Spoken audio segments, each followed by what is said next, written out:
What is going on, everyone? It's your guy, Cole Jackson, back here on Road Graders. Today, we're going to be continuing our stroll through some preseason cut ups, looking at some exciting players, some guys that we're expecting to make the 53. I don't know if you saw my tweet last night, but I do have some information. It does look like Keaton Mitchell is going to be a member of the Baltimore Ravens final 53 roster.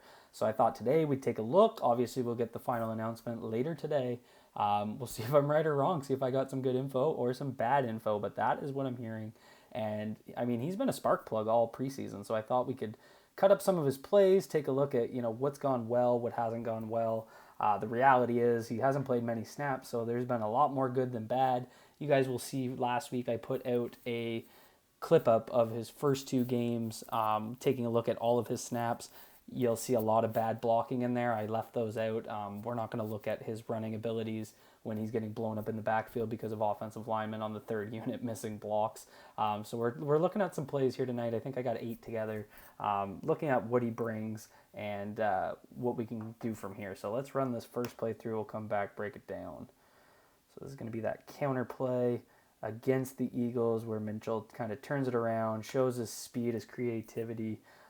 So this is going to be a basic counter play. You're going to see Mitchell take a step left here and then cut it back inside right. You're getting down blocks from the right side of the O-line, and then you're going to get a pull from 71 and from Vokalek here. So as we pull through, it's going to be Filele getting beat on that inside hand by, that was a 4-eye. So you see the 4-eye right here is going to attack inside. Filele is not able to cut him off. Takes kind of an awkward sidestep there. You see he's trying to fight the leverage point, work that hand up into the armpit, but he isn't able to do it. But this is where, we're looking at a loss of 3-4 yards right here.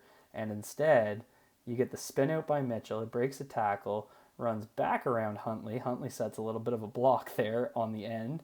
And, he gets out there, tackled by 21, but he turns a loss into a positive. So some good creativity, showing his elusiveness. You're going to hear me say speed and elusiveness multiple times today, and that is what Keaton Mitchell's game is all about. Right here, we're going to get a duo block. I'll run it through, then I'll go back and break down what's going on. This one I'm going to be a little bit more critical on and take a little bit of a look, because as much as I like this play, again, I think he shows good creativity. I think he also shows something that he's going to struggle with. He is a smaller running back. And he looks to bounce things a lot, and that can be good, and we'll see a lot of positives tonight where he does bounce them and they're the right decision, but we'll also see some where, that might not always work. So what we're going to get on the dual block here is you're going to get doubles from the left guard in the center on the one tech here, and then the left guard here and the left tackle on the 2-eye technique. So those doubles engage right there and there. 47's climbing. Mason's coming across to hit on this inside shoulder. So things are set up pretty well. I don't know what the edge was doing here, but he ends up pursuing Anthony Brown. And as a result, Mason's able to cut this inside and take the safety. So this is where Mitchell is reading 21 here. So originally on duo, you're supposed to be reading the Mike linebacker. And this is where I'd want him cutting it outside or running it inside, running hard, trying to rut down the guard and the tackle's butts here and trying to get outside. Maybe won't get there. As you can see, it was developing a little bit there. Filele's losing his block, which isn't ideal, but that's supposed to be the lane right there. Mason also doesn't have leverage on this guy, but I think he's reading off 21, so I'm not overly concerned because he's cutting this inside.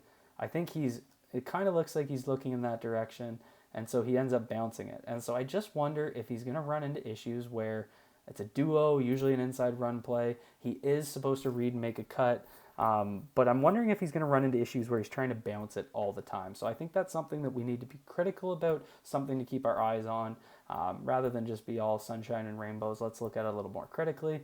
21 makes a great play here. Mitchell still, I think he's looking at, I think he gains 5 here. And if he cuts inside and, runs inside, he's probably getting 5. So, does it really matter? It's just that tendency to cut everything outside.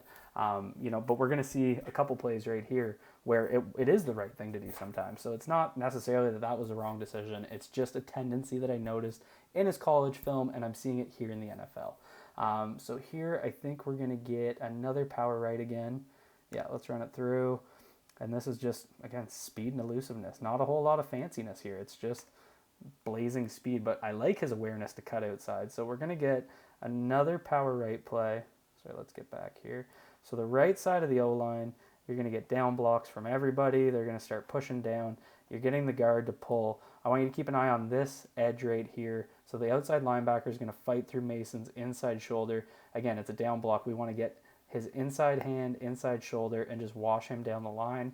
Obviously, you see right here, he fights through that and ends up pulling, or ends up hitting the puller. So the puller is supposed to be taking this guy. If Mason is able to push this guy downfield like we're getting from the other down blocks, the run's going to be inside here. So we obviously don't get that, but his ability to kind of read this immediately, see this trouble, the sandwich that's been created with the edge player, and cut it outside, smart running. And then he's able to just take the edge away from 43, work upfield, and work towards that first down marker. So that's a good example of, having a good read, cutting it outside, and then using his physical gifts, his speed, his elusiveness, and making a play. So here we get into, I think we're getting another power right here. This is the one that went for 6 that got called back. So, I love the cuts here.